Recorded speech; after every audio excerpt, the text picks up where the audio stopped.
안녕하세요. 별생각입니다. 오늘은요, 지인의 아들이 결혼하면서 집을 구하고 하는 과정에서 있었던 일에 대해서 한번 말씀드려보려고 그래요. 자, 이분들은 21년도에 결혼을 하셨거든요, 초에. 그래서 20년도에 결혼을 할 이제 신혼집을 구하러 열심히 다녔어요. 이제 근데 적당한 집을 계약을 하려고 하면 그게 팔리고, 또 이렇게 해서 두 번, 세 번을 놓치다 보니까 집값이 자꾸 오르는 거예요. 그래서 집 사는 걸 그 당시에 포기를 했어요. 그래서 그냥 전세로 거주하자 이렇게 해서 전세를 거주를 했어요. 5억의 전세를 계약을 했는데 3억은 본인들도 있고요. 2억은 이제 전세 대출을 받아서 시작을 했어요. 그 당시에 매매가는 이게 9억이었어요.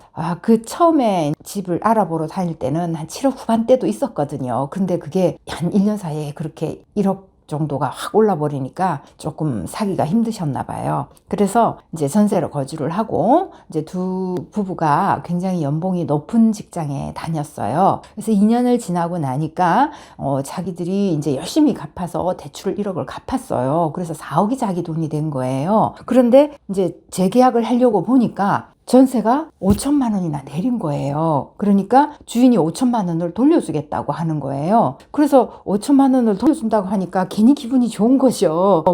그런데 부동산에서는 그러지 마라. 지금 집값이 2억이나 떨어졌다. 7억이니까 지금 7억이면 좋은 집을 살 수 있으니까 지금 집을 사는 게 좋을 것 같다. 그렇게 추천을 드렸대요. 왜냐하면 우리가 집을 짓는데 원가 개념으로 생각을 하면 25평 아무리 경기도라 그래도 25평에 7억에 지을 수가 없거든요. 공급이 될 수가 없는 가격이었어요. 그래서 부동산은 그렇게 추천을 했는데 본인들은 그 5천 되돌려 받는 게 너무 재밌었고 그게 좋았나 봐요. 그래서 또 2년 동안도 그렇게 열심히 떨어졌는데 지금이라고 갑자기 오를까? 그렇게 생각을 했대요. 그래서 그냥 부모님하고 의논을 안 한 상태에서 그냥 전세에 연장 계약을 했대요. 그래서 5천만 원을 되돌려 받고 그 5천만 원 가지고 빚을 갚고 이제 대출은 5천밖에 안 남은 거예요.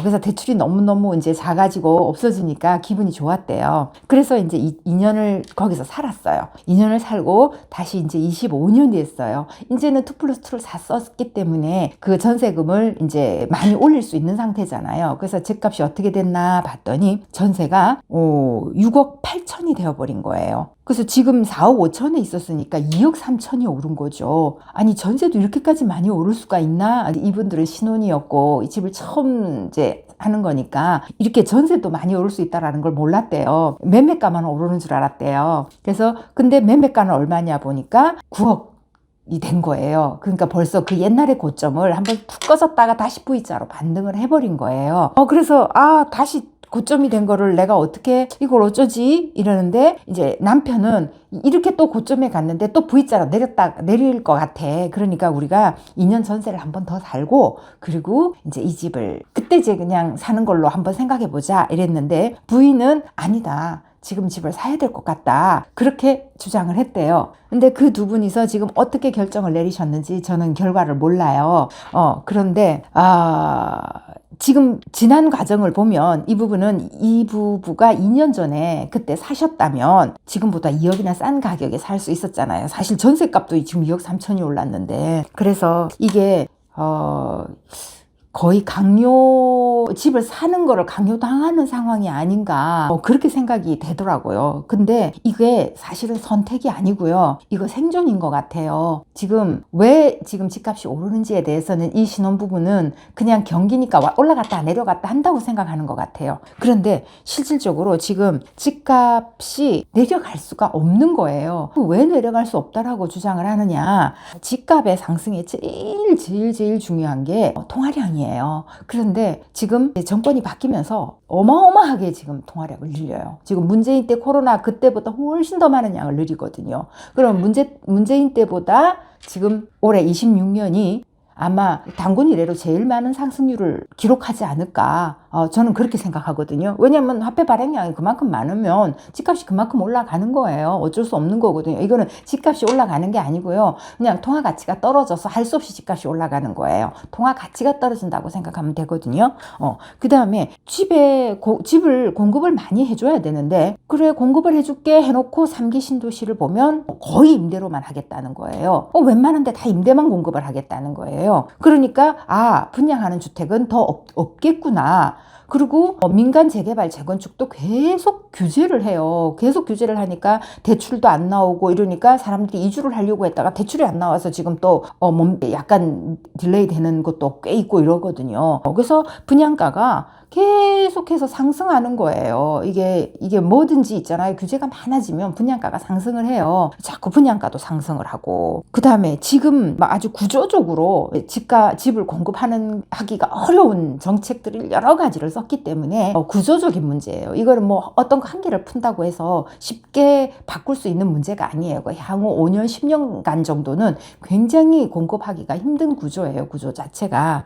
그리고 지금 또 하나는 지금은 잠시 우리가 주식으로 돈이 조금 가는 것 같은데 주식에서 돈을 벌면 반드시 이게 부동산으로 옵니다. 한 6개월 정도부터는 오기 시작해요. 그러니까 지금 주식이 많이 오른 거는 또 다시 부동산 상승을 일으킬 거기 때문에 또 이것도 집값 상승의 요인이 됩니다. 그리고 여러분들이 집을 사기에는 더 점점 안 좋아지는 조건이 되는 거는 점점 정부가 대출을 안 해줘요. 이렇게 첫 집을 사고 이런 것들은 대출을 사실은 많이 해줘야 되거든요. 60% 70%나 해줘야 되거든요. 근데 자꾸 지금 이 대출을 안 해주려고 하잖아요. 그리고 앞으로 또 내년 되면 대출을 더 안 해줄 거라고 하거든요. 그러면 이렇게 신혼부부 같은 아니면 첫 주택을 사는 사람들 같은 경우에는 대출이 많이 필요해요. 대출 없이 집을 산다는 거는 그거는 굉장히 어려운 일이거든요. 무슨 부모님이 돈을 몇 억씩 빌려줄 수 있고 이런 상황이면 모르겠지만 일반인들은 그렇게 안 돼요. 그러니까 집을 지금 사는 게 오히려 조건이 괜찮다. 그래서 집을 샀으면 좋겠다라고 저는 이렇게 얘기를 드리고 싶어요. 그래서 지금 이분이 어떻게 했는지 모르겠는데 만약에 이 집을 올해 집을 안 사셨으면 지금 올해의 지각비는 2억이었잖아요. 그러면 2년 뒤에 이분은 얼마 내느냐? 제가 보기에는 한 3억 정도 더 추가로, 그러면 4년 동안 집 안 산 게 벌금 5억이 될 것 같아요. 그러면 안 되잖아요. 그죠? 지금 잘 생각해 보시고 지금 부인 말 듣고 집을 사셨으면 좋겠습니다. 자, 오늘은 여기까지 하겠습니다. 감사합니다.